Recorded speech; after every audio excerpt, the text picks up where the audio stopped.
Hi, my name is Joe Chandler, and I'm president of Maine Biotechnology Services here in Portland, Maine. And I have a question for the candidates. That is, what are your plans to help expand the technology sector in the state of Maine, such as the biotechnology or wind power or biomass production? And what would you do to see that the educational programs in the state of Maine will meet the employment demands in the future? That is an excellent question, and as I had the privilege of talking about a little earlier, we're going to focus on the future and the things that we do well. And you have just hit on many of those things: biomass, technology, biotechnology. All of these things are exactly where Maine is poised to go. The university has been a leader in this kind of programming for their students. We need to do more. And there's a very interesting thing that has happened, which is cutting edge again. We turned a potential disaster in the closure of Brunswick Naval Air Station into an opportunity. And on that former naval base, soon to be former naval base, we're having a partnership between Southern Maine Community College, University of Maine, Orono, and they are taking that knowledge and that technology not only to teach students about how to go forward with engineering, etc., but they've already attracted an airline manufacturer, Kestrel Air, to go onto that base because they see the synergy between education and manufacturing. I'm Kim Swan with the Swan Agency, Sotheby's International Realty. The real estate market in Maine, as everywhere, is struggling to come back, and I'm very concerned about talk about increasing the transfer tax on buyers and sellers of real estate who I feel would be penalized by coming back into the market. I would like to know your position on raising that transfer tax. Thank you very much for your question. I'm not interested in raising any taxes right now.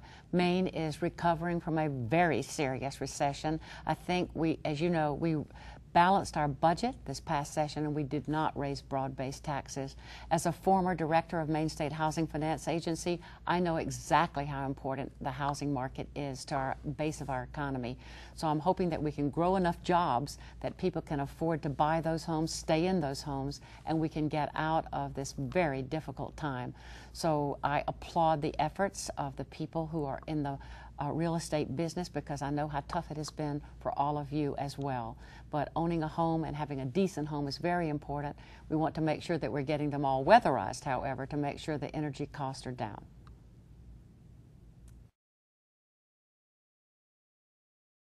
How you doing? My name is Dennis Kearney. I'm the plant manager with FMC Biopolymer in Rockland, Maine.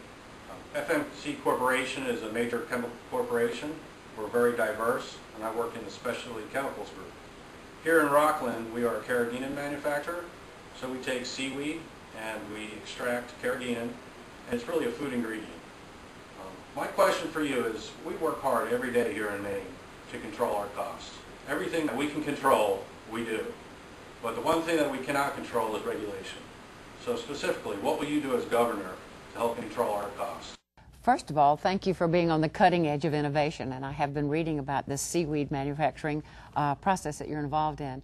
Regulations certainly has risen to be the biggest concern, cost barrier for people, but we need to talk about which regulations are redundant, which regulations don't make sense. I'm on the board of a hospital, and at a few meetings I learned that we were being evaluated for exactly the same thing by both the state and the federal government. So we sought and led the effort to, we don't need both, let's just have one. But I don't think you are saying, and I don't think your colleagues in business are saying, we don't want any regulations. I think I'm hearing that you want predictable ones that are fair, and that keep us with a clean environment. Certainly a seaweed processing company could not thrive if we polluted our ocean.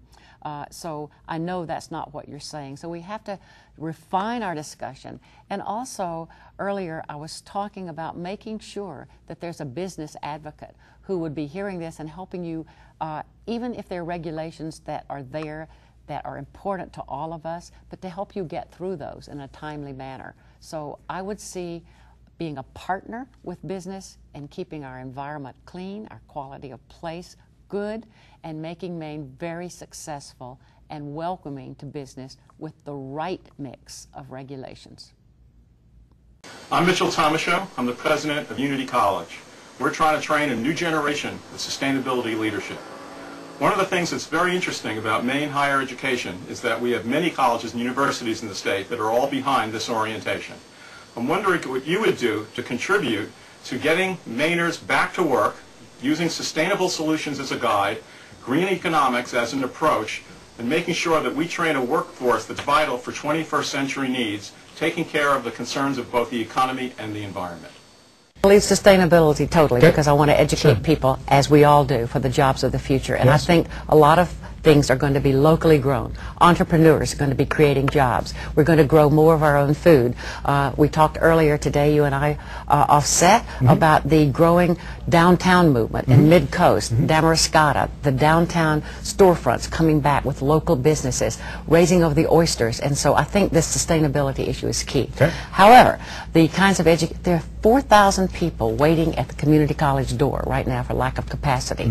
And those are people who could go into jobs that exist now if we could find the vision to get there. And the money? And the money. But I do have an idea for making sure that we can expand our educational opportunities.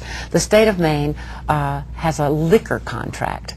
And it put out this contract some years ago, I think at the beginning of this administration, 8 years ago. And the contract is not up yet, but if we could renegotiate that, because it was the first time the state ever had such a contract, so perhaps the state could get more money out of that, put it into a trust fund, and use it for scholarships. With what I like the private-public issue, the community colleges, as we speak, are on a big private fundraising mission because they understand that businesses know they need their students.